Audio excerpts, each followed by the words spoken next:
Joining us today. I hope my connection's good. And my smoke alarm was just going off, so if you hear some loud and unpleasant noises, I will mute as soon as possible. Some cooking's going on in the kitchen. So welcome everybody. My name is Ellie Bonstein. I work for Wallace Center, and I'm calling you from my apartment in Washington, D.C. The focus of this call is to talk about tips and best practices for applying for federal contracts. I'm joined by a few of my Wallace colleagues and a few other presenters. So thanks to my Wallace friends who are going to help with some tech and fielding questions on the back end. Everybody on the call is automatically muted, and if you have questions or want to introduce yourself, please do so in the chat box. At the end of the presentations, we'll also give you the option to raise your hand, and then we can unmute people if they want to ask their questions in person and not via the chat message. So we're here today to talk about some best practices for applying to federal contracts. As you all have maybe seen, Wallace has been doing a lot of work to gather information and share information about USDA's Farmers to Families food box. But one thing that I did want to note today is that the purpose of this call is not to answer specific questions about that exact RFP or program. We're not really going to be focusing on answering a lot of technical questions about that program or providing anybody any advice about their particular application. So if you do have questions, we have created a little bit of a clearinghouse of some of the information that USDA has shared. They hosted 2 really detailed webinars last week about this program in particular, and a lot of the questions that we have been seeing actually are answered in that RFP. So if someone could share the notes in the chat box. There's those 2 webinars which have a lot of detail, so I would definitely recommend checking those out. Our partners at NSAC actually wrote a really good blog as well, and that's linked there. And USDA mentioned that they are going to be maybe hosting a webinar about this program this week. We haven't gotten any more detail about it, but as soon as we do, we'll be sure to share the registration and the timing and everything about that with you all so that you can get those really specific RFP questions answered. There's also an email address that USDA has shared in the RFP. That's eracquisition@usda.gov, and they've asked that you send any specific RFP questions to that inbox. I'd also like to thank everybody who participated in the Food Hub call in response to this program last week. We learned a lot, and I think USDA was really grateful for all of your suggestions, and I hope you'll see some of those recommendations that we made showed up in the way the program is designed. This is actually a really flexible program for the way that USDA usually does these, and they really did that so that a lot of folks could take advantage of it. So just a quick agenda. I'm going to run through a brief overview of the way this program is designed. Again, this is a lot of repeat information. People have seen it before, but I just wanted to get everybody grounded. And then we have 2 presentations from some folks that have some expertise in USDA contracting, and then we'll have a lot of time for question and answer from both those experts and anybody else on the call that might have some expertise in this area. So I'm just going to show this slide really quickly.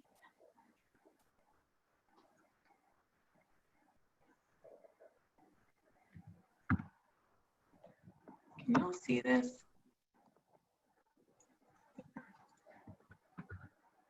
Oh, that's not good.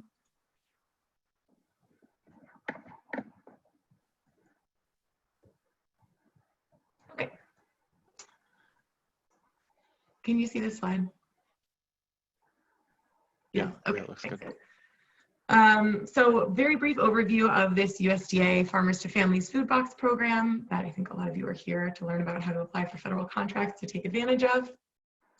USDA is partnering with regional and local distributors who have been significantly impacted by COVID-19 to buy up a lot of local produce, local meat and milk, or domestically produced, box it into sort of family-sized packages, and then deliver it to nonprofits that distribute food to people in need. USDA is going to be buying roughly $100 million a month in fresh fruit and veg, and this is whole fruit and fresh cut fruit, but not frozen or really heavily processed fruit and veg. Also dairy products and pre-cooked meat. So distributors are going to provide a pre-approved box of fresh produce, dairy, and meat, either just one individual category or a combination thereof. and then bring those boxes to food banks, churches, schools, and other nonprofits that are serving people in need. Distributors are the ones that are supposed to be sort of setting up this new supply chain.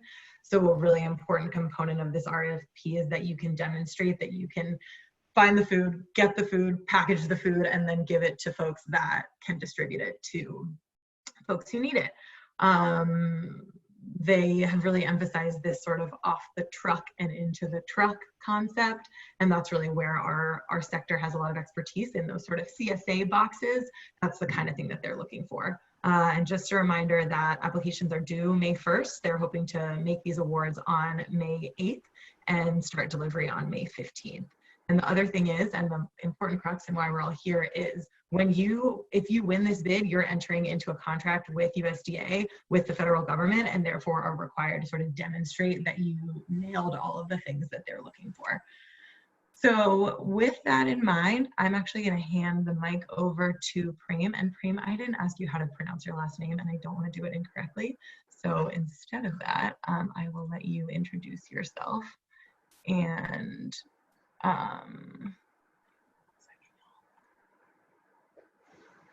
hello, can you hear me? Yeah, hi. Hey, yeah. I'm gonna stop sharing my screen and let you share yours. Okay. Yeah, last name's Dreyraj, so thanks, Prem Dreyraj. It's my name. I know it can be hard to say. Hold on, let me, all right, let me get to sharing the screen. No, present. All right, can you see my screen right now? Yep, all good. Perfect. Okay, great. Yeah, so like I said, my name is Prem Dreyraj. I'm happy to be here to basically, hopefully share some of my experiences and some general tips and tricks, and maybe answer a question or two and hopefully help. So before that, who am I? So I've basically been kind of in sort of like the social impact work for the last about 15 years. My career's been about 15 years long. I've spent time in working in finance. I've spent time doing social work, both internationally and domestically. I was a Peace Corps for about 2 years, now it's like 12 years ago. But I also, right now I'm based in San Diego. And for the last 3 years, I've been working exclusively on food systems related work, farmed institutions specifically. And so have quite a bit of experience in that area, working with farmers, working with distributors, and with institutions. So I'm going to give you like a really brief rundown of this because I want to basically kind of go through a few things and then basically just get to questions. But business development experience. So I actually have, fortunately, quite a bit of experience in business development. A lot of proposals won, obviously a lot of proposals lost as well. The wins have come with USDA, Department of Agriculture, CDFA, which is essentially the California's version of that, California Department of Food and Agriculture, and USAID, which is, again, I mentioned I used to work in international development before domestically with food systems. USAID is the U.S. Agency for International Development. So a lot of experiences working proposals, working on budgets, working on budget planning, working on the full design of proposals for federal as well as local types of grants and contracts. And I mentioned some wins and some losses for USDA. That's how it is with everything. So, you're certainly not gonna win everything. And that kind of goes into my first point here on general thoughts. I'll just preface before I go into everything here that you're going to see a lot of similar points come up because there's a lot of things I kind of want to reiterate. General thoughts, and I'm mostly trying to speak, by the way, to people who have not, I guess, gone through this bidding process before. So for those that do, you'll have to sort of bear with me. But it's heavy competition for USDA grants in general. So just so you know, so you have to take some time in putting these types of applications together and for this one, obviously $3 billion is awarded, and this is an unprecedented time in general, as we all know. So the competition is realistically is going to be pretty fierce, is my guess. Make sure to meet all proposal requirements. So this is absolutely critical, and one of the things I'm going to keep reiterating. So look through the document. I would print it out, the RFP, if you haven't. There's a proposal submission checklist, I believe, on page 3. Make sure that all those requirements are met. If nothing else, just make sure you meet all the requirements. I believe you have to get like a DUNS number, which is actually relatively simple to pull off, and it's simple. You need to have SAM registration as well, but I'm not going to go into any of that kind of thing. Allocate enough time to the proposal. I'm just throwing out numbers, but just to hopefully scare you into spending enough time on this thing. Close my window here. I'm just going to throw out at least 10 hours for something like this, because I believe the proposal itself is supposed to be 10 pages. And you want to do as best job as you can. Obviously, again, there's a lot of money on the line, even individually, for something like this. And this could really support a lot of different businesses. And I think it's a great thing they're putting out here. But definitely put enough time into this, which I realize is also a problem because there's only a week, which is, I'll get to that. It's pretty unprecedented. Make sure to respond directly to proposal prompts. Again, follow the sort of the proposal language. We'll get into that a little bit further. And then prior to submission, review the proposal.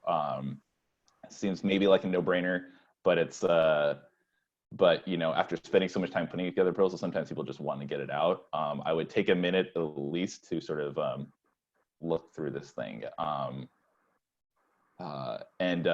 In terms of, by the way, I haven't looked at the chat yet, but if you guys have any questions, I'll try to answer them after at least I go through this.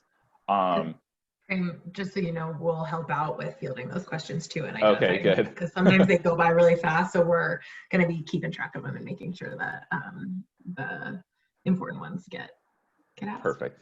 Yeah. Okay. So what is USDA looking for?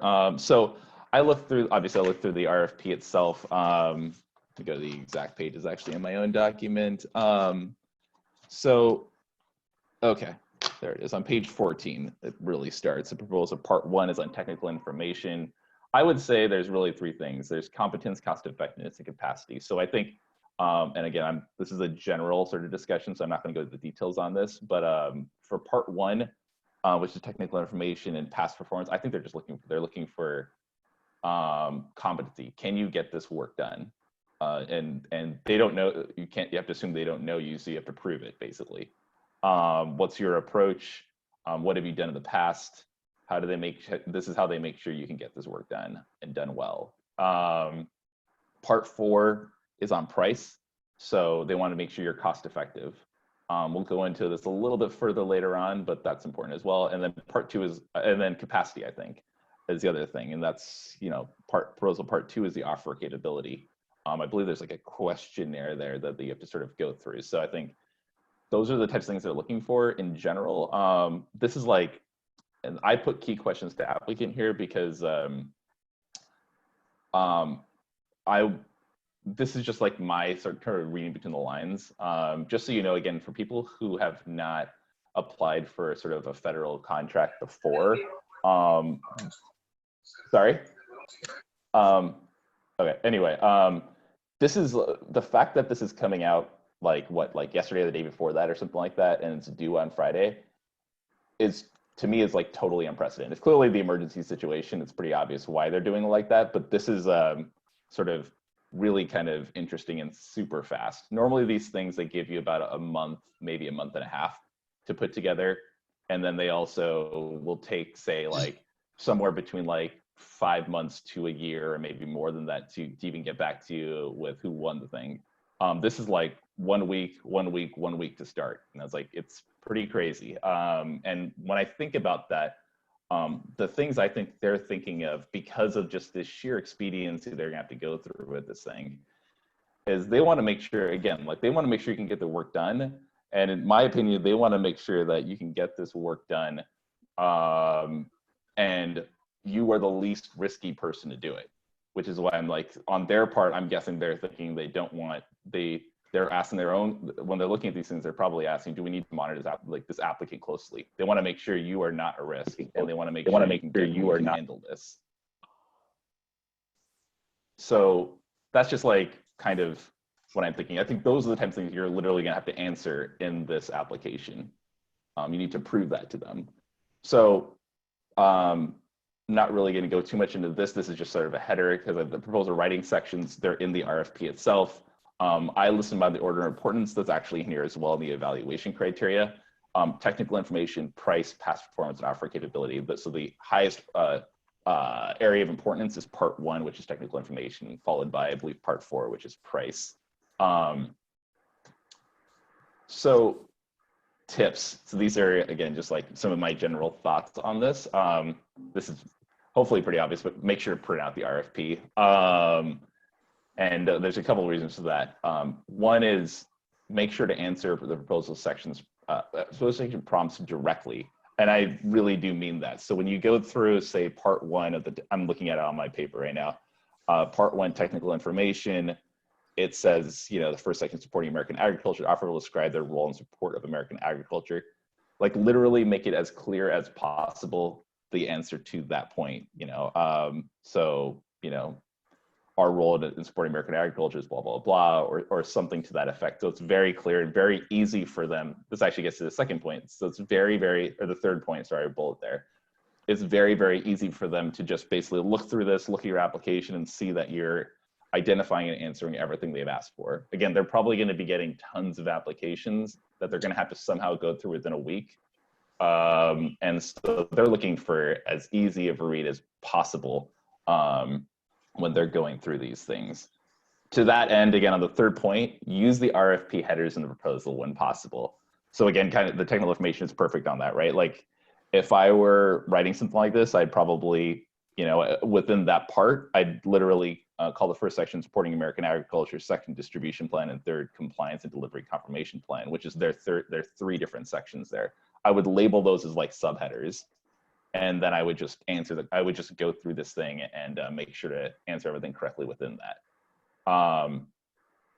So I put a few more points just on the technical information because I think this is the area you're going to spend the most time on. I don't know how many pages this necessarily going to be. They don't give an estimate on it. I'm just throwing numbers out there on this, but I'm assuming it's going to be something between like, because I think it's 10 pages total for the overall application. So I would think somewhere close to half of it would be on the technical information. This is where you describe how the program you'll run. And I mentioned at the second, I guess the fourth point below, part 1 is your best chance to differentiate yourself from other bidders. So again, like a lot of the other places here, I think price clearly is one as well, and some of these others, but they're pretty prescriptive, as in they gave you a form for exhibit, they give you exhibit 6 for the offer capability, they give you exhibit 2 for the price, exhibit 5 for past performance. Part 1 is really, it's kind of, you just write it all together and they give you some prompts. So you have enough space there to kind of show that you can handle this work, show that you're not a risk, and show that, yeah, to differentiate yourself. And then the last point here is, and it's pretty simple, but it's also very important. Do not be humble. I mean, like, you have a certain number of pages. Make sure you, I mean, I'm not obviously say what's accurate, but make sure to accentuate the things you guys, that each of you, that you do well. Make sure that's all in there and think that through. And again, just whatever that might be, make sure that that comes across, because again, you're trying to differentiate yourself. So this is not the time to assume things are obvious or whatever else. Make sure to, yeah, point out the things you do great at. Evaluation tips. So again, this is pretty general itself. They have an evaluation criteria here. I believe it starts on page 15 and goes into page 16. I would, first of all, I'd read the evaluation section before writing the proposal, before writing really anything. I would also keep that, and this is why to print it out, I would also keep that handy while you're going through it. So literally when you're looking at, you know, say any of these sections, you know what they're looking at. You know what they're evaluating against. That's going to be important. Consider priority sections heavily. Again, technical information and price are the highest priority, but of course everything is important to get right. I mean, to do as well as you can. Pricing, the language they use in here, I think it's on the second sentence.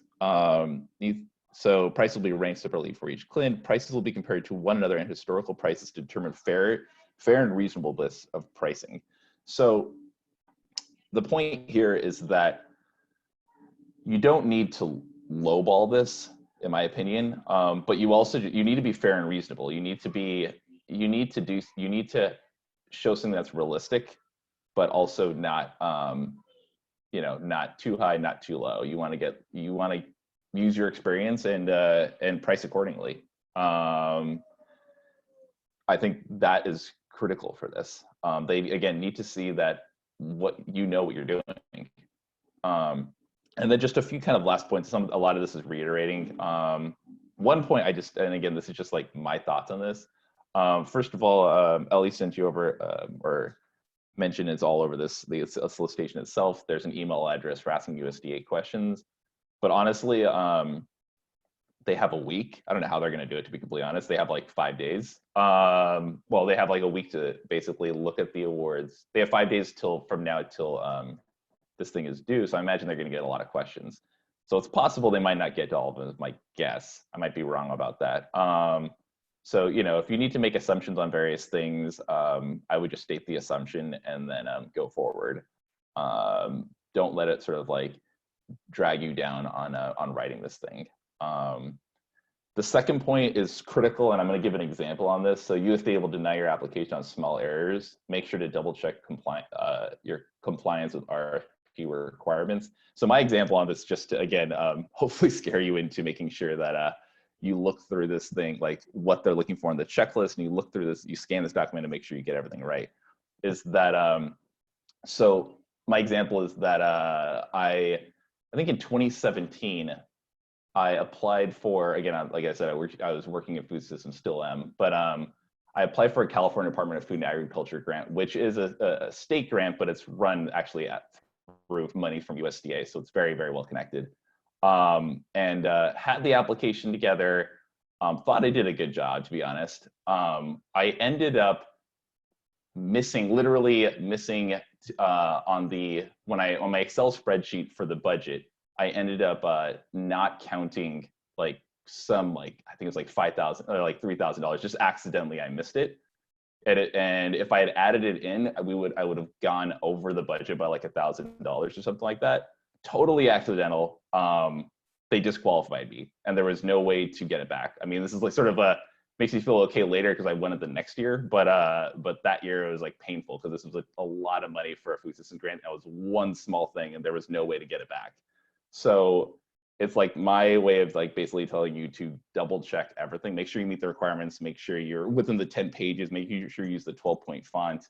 All these things actually do matter. And that goes into, again, the last point, spend time reviewing, ideally using a separate reviewer. Like if you have someone else who can look at it, that's always great. Yeah,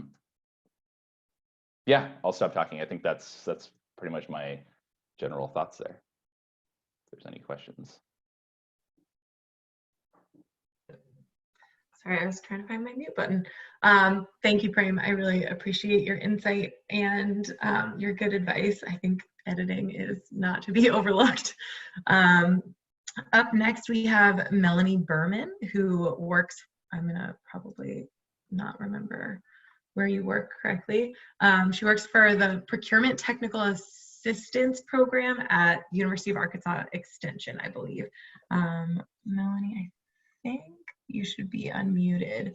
And you have a PowerPoint to share as well, correct? Correct. Okay, so let's see.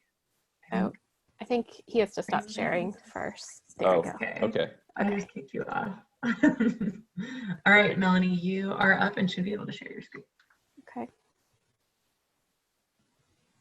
Can everyone see that? Yes. All right.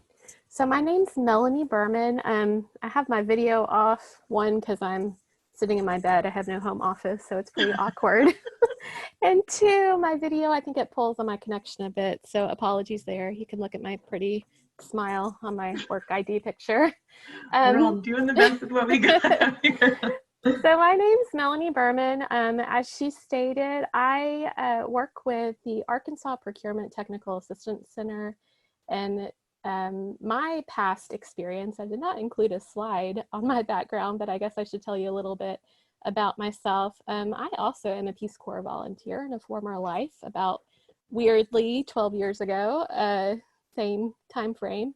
I had lived abroad for about 7-8 years, volunteering in various countries, of which my last stop was Peace Corps in Madagascar.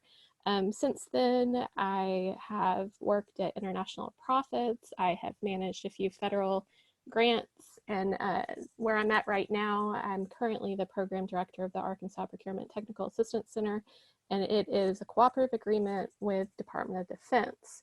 But our sole mission is to help businesses, small businesses for the most part, understand how to sell to the government. And so this is through contracts in particular. So, you know, our mission is to help for-profit entities in particular.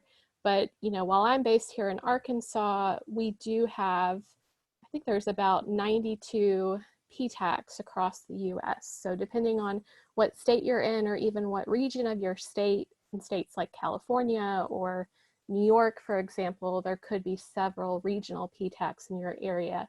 And I will share these slides afterwards with Ellie, and she can get you guys out those. If you follow the links on my PowerPoints, you can kind of, there'll be maps to locate the direct contact person for your PTAC in your state or your area. And then here's kind of what that website would look like. If you look at the big map on the left-hand side right there, just click on your state and it'll pull up counties for your state.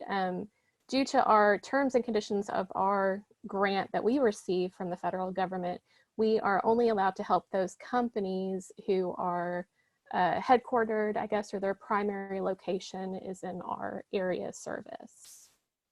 And so in terms of what PTACs can help with, you know, like I said, for the most part, we do help for-profit entities.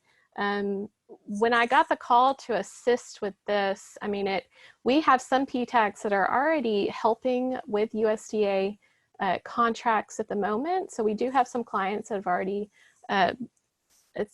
been working on USDA, while not specifically the Farmers to Families food box, as this is an immediate need. We have had some clients to work on commodity contracts with USDA. So in terms of what we can help with, we can determine if, you know, you're suitable for contracting with the federal government, state, local, as well as also what we help with. We can secure your necessary government registrations. So in this case, System for Awards Management, or SAM. If you're selling to the US government, you need to be in SAM. Please, please, please do not pay anyone to do your SAM registration. PTACs are there and we can help you for free.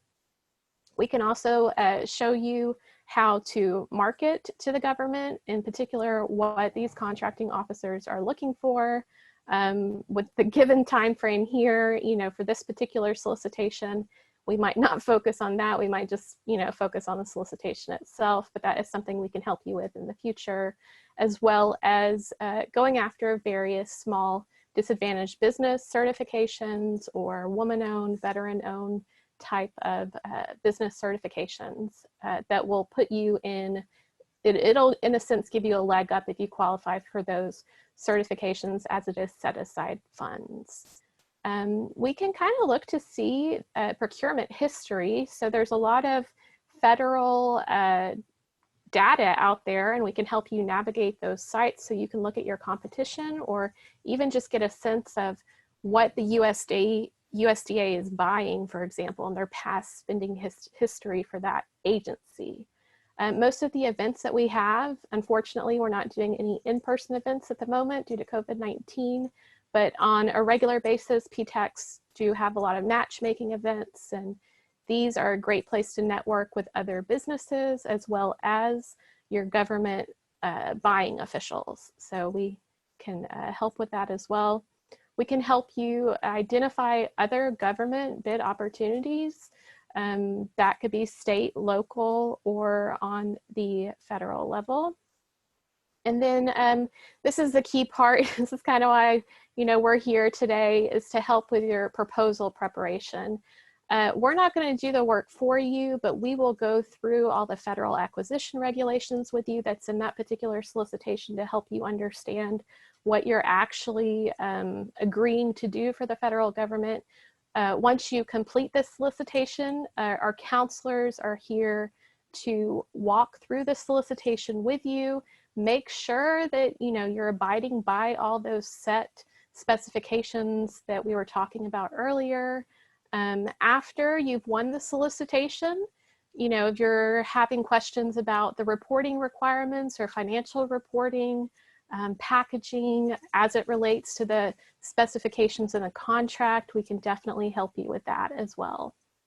And for everyone who is going to be bidding on this is a system for awards management. I'm not sure if the government, if they've eased up. It used to be that you had to be in SAM before you bid on a solicitation. I think now, with the given circumstances in the world that we're living in, I think they've eased it up to at time of award. But again, I would defer back to the specific solicitation to see if that reference is made there. So again, to reiterate, don't pay anyone to register in SAM. We are here to help you. There, in Arkansas alone, we have 4 full-time counselors, so anyone can help you register for SAM. I would just defer you back to your state in particular, to your contact person there. And that's just another don't pay for SAM, because I can't say this enough. Once you are registered in SAM, there are a lot of, the information is public. So there, you might get a lot of kind of spam looking emails, people wanting you to sign up for stuff. Just if you have any question, if you're skeptical about what you're signing up for, just call your PTAC and send them the email and we can help you with that. So just in a given sense, generalities, in 2019, the federal government purchased over $575 billion in goods and services. This was up from 2018. I would imagine in 2020, due to COVID-19, it's going to be even more than that. PTACs assisted small businesses win $26 billion of these contracts. So really, this is our strong suit. We're here to help you with this solicitation. And I don't know if you guys knew this, but I feel like most of you guys would fall into the category of small business. The size standards, in Arkansas, for example, I would say more than 95% of the businesses here in Arkansas are small business, and all federal actions that are under $250,000 must go to small business. So just keep that in mind. In terms of what PTAC expects from our clients, going back to the primary business, is in the same region or state as the PTAC that's providing direct assistance. You guys are able to communicate by internet and email. You're a viable government contractor. You're capable of becoming one. I feel like if you're on this call, then you probably are. And then we do need you to fill out just a simple agreement that you are agreeing to become a PTAC client. And that is because we do receive federal and state funds. And so that's more to help with our existence in the future. We just need to prove that we're helping people with, and that's just the government transparency there. And that we like for you to actively pursue government opportunities in the future. And if you do receive a federal, state, or local award that we helped you with, just let us know so we, again, can report that to our funder. And for Arkansas, just to brag a little bit, don't be humble. You guys should always brag about your organizations because you guys are doing great work. In Arkansas here, we're a smaller PTAC. We are a statewide program, but we helped our small businesses get over $145 million just in the last year. And that equates to about 3,000 jobs and over 1,000 contracts. And that's just the federal side. This is our website. So if there's any organizations or any farmers or anybody that needs assistance here in the state of Arkansas, this is our website here. If you just need someone to direct you to your PTAC, I'm happy to do that. The contact information here is on this page, a phone number, as well as email contact. Feel free to reach out to me. Again, my name is Melanie Berman, and I would be happy to assist anyone in referring you to your direct PTAC that provides assistance. That's all I got. Thank you, Melanie. I didn't know about PTACs until we started doing research about this call, so I was thrilled to learn about that resource, and I encourage everyone to look into the availability of support. I did get a couple questions, Melanie, about if someone doesn't see their county listed, we have someone calling in from the Virgin Islands, will a PTAC, be supportive of things outside of their direct location if that place doesn't have their own? Can you talk a little bit about how that would work? Sure. We do have a couple of states right now. Like I know South Carolina, for example, does not have a PTAC. I thought the Virgin Islands did, so I can definitely look that up. And if there is not a PTAC in your specific service area, for sure somebody will help you. Don't worry about that. So if you want to reach out to me, or if Summer, if you could send me your contact info, I can follow up with you afterwards. And I'll share my email in the chat box. Yeah, thank you. Okay, well, thank you both so much for sharing your expertise and sharing these resources. I think having some folks to talk to who really know the deal is going to be really helpful to everybody on this call. And I'm wondering if there's anybody else on the call that has expertise in federal contracting that has some tidbits or tips they want to share. I know there's a lot of expertise within this community, and just wanted to open the floor up for other people who may have some notes or some ideas about how to best approach this application that we didn't happen to make presenters.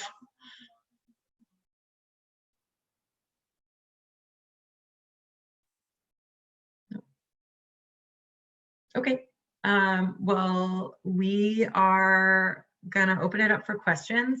There are a few stacked up in the chat box, but there's also a way to raise your hand and we'll unmute you if you want to ask your question with audio. So if you go to the bottom of the Zoom chat, you can see a button that says participants, and then that'll pop up a little right-hand side chat box, and you should see an option to raise your hand. So if you want to raise your hand and ask a question, one of my colleagues will unmute you.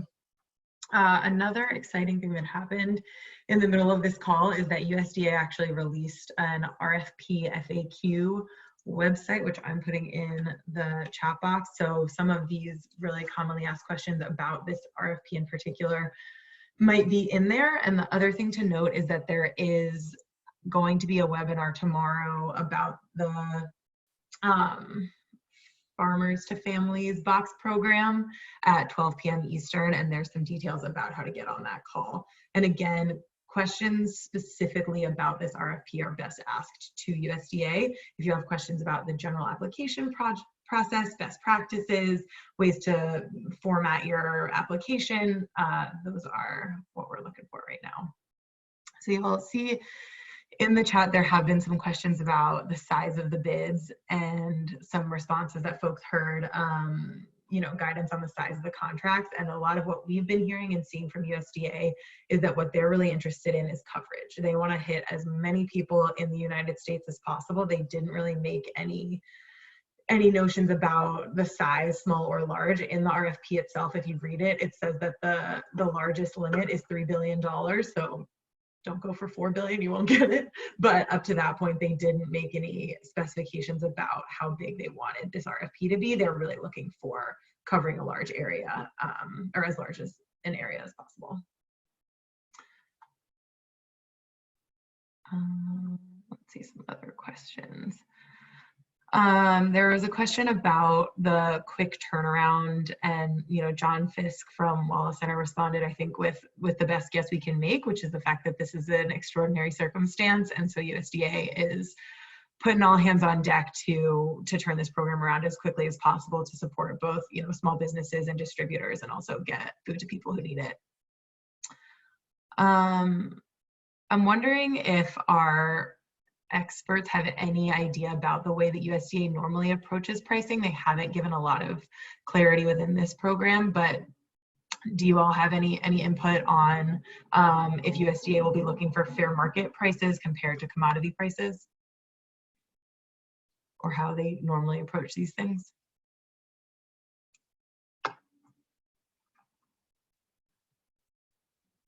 I mean, I don't really know in terms of fair market versus commodity, that type of thing, but just in terms of USDA contracts, I mean, I think I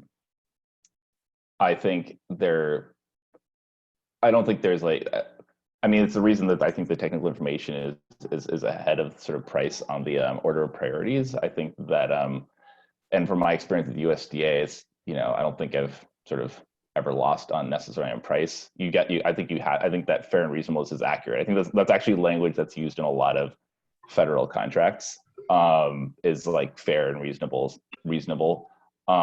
So they don't want you to lowball it. In fact, that might actually hurt your chances. And they certainly don't want you to go too high, because again, you're going to be benchmarked against however many people are 204 people on this call. Like you're going to be benchmarked against a lot of other people who are going for these contracts. So you definitely don't want to go too high or too low. It's going to be pretty easy for them to benchmark this stuff in general, I would think. Yeah, I think it really is. You just need to have a price that's justifiable. You don't need to go low. You shouldn't go high. And I think that's pretty much it.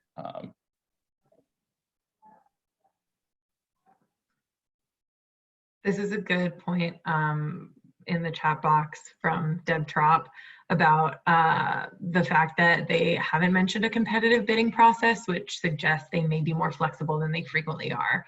I think, based on the way the USDA has been communicating, this is not business as usual. This is not the way that they tend to run these things.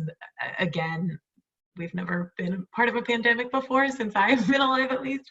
So I think, some of those regular rules and some of the regular ways that they evaluate these things are going to be suspended because, they really want to get this program moving really quickly and to move as much food as possible, both to support farmers and small businesses and to, address some of these issues that food banks are seeing with not having the capacity to serve folks.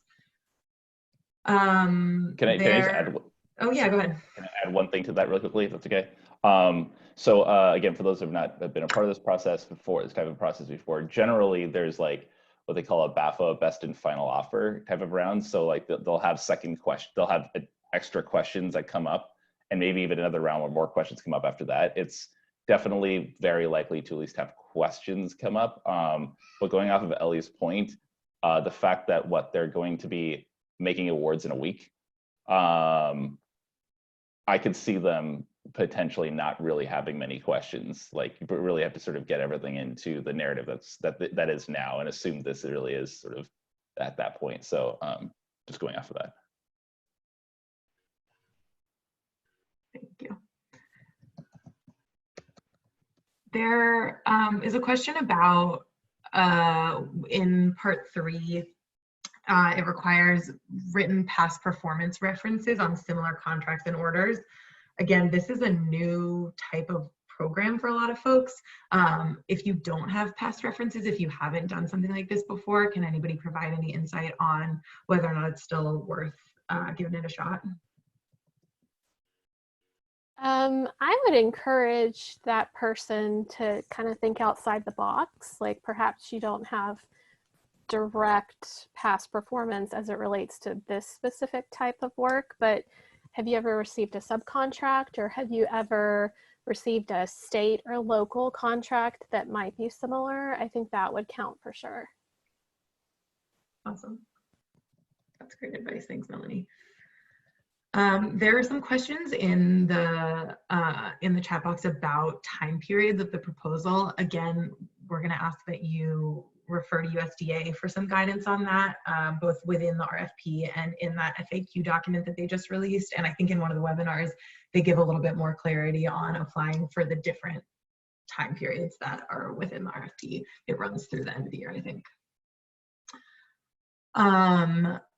Let's see. There are some questions about food safety. I know that this has been a big issue, especially for folks in our sector who tend to work with smaller growers that aren't always GAP certified or haven't had an official USDA audit. Again, I would refer to USDA on those. Within the RFP, it says that this is important and that you'll receive points for it. But I would ask I would ask them about that. It's obviously important for us, but we don't want to make any promises. This is an interesting question. Melanie, would a brand new business qualify? Are there usually any requirements about how long you need to have been in business to be able to access or to get into a contract with USDA? I mean, I think that typically we find that the federal government likes to work with existing businesses, people that have past experience. But again, this is not a unique situation. This is not typical. I would be more interested to hear, like, again, thinking outside the box. Does this person, maybe they don't have the business experience per se, because they just started, but does the individual have past experience that they could talk about in the application? I don't know. I'd be interested to hear what Prem had to say about this also. Yeah, so kind of going off of that, I mean, I agree completely that, I mean, USDA clearly would like to have that experience, right? But this is a pretty unique situation. Kind of going off the experience, they do, proposal part 3 mentions, should provide 3 written performances over the last 3 years. There's definitely a preference on that side, but then sort of like, again, thinking outside the box a little bit here, their objective for this is to cover the widest region possible. So if it's, say for example, you're kind of one of few players who are even going after this within your region, it might be worth this to go after, because I think their priority is to get the food out. That being said, I think kind of going off of Melanie's point, you would need to, and kind of going off of what I was mentioning in my presentation, you're going to need to prove to them in this application that even though you're a new business, you aren't a risk. Because again, my guess is that's going to be a gigantic priority for them, because they're going to be giving so many contracts out so quickly that they want to make sure there's no sort of there's no risks here.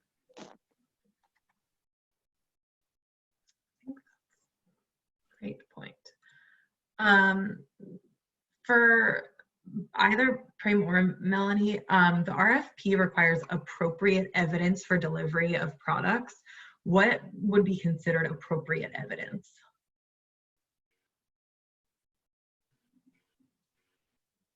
Any ideas around that? Very government sounding language. Yeah, I'm not sure what they're referring to without kind of looking at past ones. As an example. I don't know if they're looking for like purchase orders or something of that regard.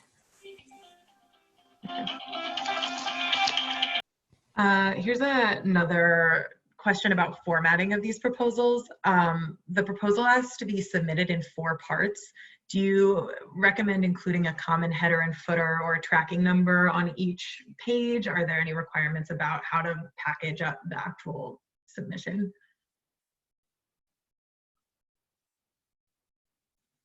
Yeah, I mean, again, kind of going sort of over the clarity side of this thing. If you can, having like a header, I don't think you can have a separate page just as proposal part 1 technical information, because 10 pages total. But if you can have a header and it makes sense, I would do it to make this thing as clear as possible for these people to read. But just make sure you stay within, again, the 10 page limit. I don't think I did obviously sort of look over this application. I didn't think I might be off on this, but I don't think there was a requirement in terms of the exact format on that. I think it was pretty open there, but yes, but if you can, again, I would make sure it's at least clear which section you're talking, what your language is put in is related to. Here's another sort of formatting question. Do the 10 pages include the exhibit attachments usually? Is that usually clarified, or is there room for attachments and exhibit A kind of things to tack on after the 10 page? So just a really quick point for me, this was actually a question I even had. To be completely honest, I was hoping that there was that there was some answer here. I don't know if maybe I missed it myself. I was wondering the same thing, because for example, if you had like several different past performance papers that were handed out, is that like, you could pretty easily get to 10 pages just off of that. And then what you don't have room for your proposal, your sort of technical information section 1. My guess is that those exhibits, or at least some of them, are not part of the 10 pages is my guess, because that's, I mean, I could be wrong. Maybe they do want a limited 10 pages because they have so many to read. I would say I think someone should, if not several people, should just ask this question, in my opinion. I think you got to get this information quickly. Yeah. Okay.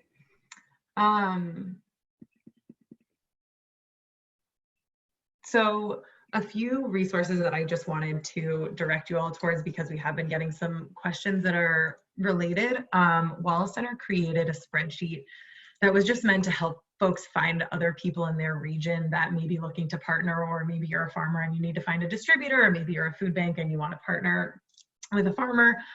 So we made this spreadsheet and are encouraging folks to fill in their information. We organized it by the regions that USDA specified within this RFP, and are just asking that people fill in their information. And if you see somebody in your region that has the thing that you're looking for, please reach out to them. And I put the link to this Google spreadsheet in the chat box, and really encourage folks to both look and see who's in their region that may be an appropriate partner, and also to put their information in there as well if they're looking for people to partner with, because this is obviously really critical to have the right people in your corner for this program. Other questions?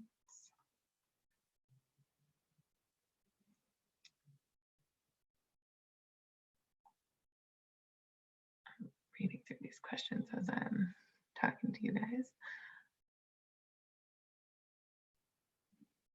So another thing that I'm going to direct you all to is our COVID response listserv. We are doing our best to keep up with these responses and share information with you all as we get it, but we also have created a listserv that I think has now over 800 people on it, and that might be a great place to find some folks to partner with, and also to ask more technical questions, share information, etc. And as people get answers from USDA, maybe share those as well. That might be a good resource, and we'll put the link to how to sign up for that listserv in this chat box as well. There's a question from some folks about whether or not applicants need to be USDA food vendors. I'm wondering if Melanie or Prem have any insight on what that means and how that process works. Not here, sorry. Okay. Yeah, sorry, that's not really my area, not really. Okay. Looks like Wes replied in the chat. It said they do not. Oh, okay, cool. Wes think came to that from question, NSAC, yeah. said that you don't need to be a USDA food vendor. Thanks, Wes. Okay, so as we mentioned, please refer to this RFP for more information. There's these great webinars from USDA from last week, and also the one coming up tomorrow at 12 Eastern. I'm sure that they are going to get into a lot of these specific technical questions from y'all, and hopefully we'll also be responding to those emails. My instinct is to do the best you can with the information that's available and just send in an application. If you have a question about whether or not you're the perfect person to apply, USDA will definitely make that decision for you, even if you have sent in an application. So that's kind of my advice, is just give it a shot. This is obviously a really quick turnaround, and the government is really trying to do the best they can to support as many people as possible and get that coverage. So that's kind of our general advice. And as I said, we will be sending a recording of this webinar and the notes out to all participants and out on the listserv, in addition to all those other resources and the sign up for USDA's webinar that they're hosting tomorrow to answer more technical questions about this RFP. With that, any other last minute burning questions? All right. Well, thank you all very much for joining us today. Special thanks to our presenters and to all of you for sharing these great questions. We're wishing you all good luck, and we'll continue to share information about this program and the rest of USDA and our partners' COVID response as the information comes to us. So thank you all again, and good luck.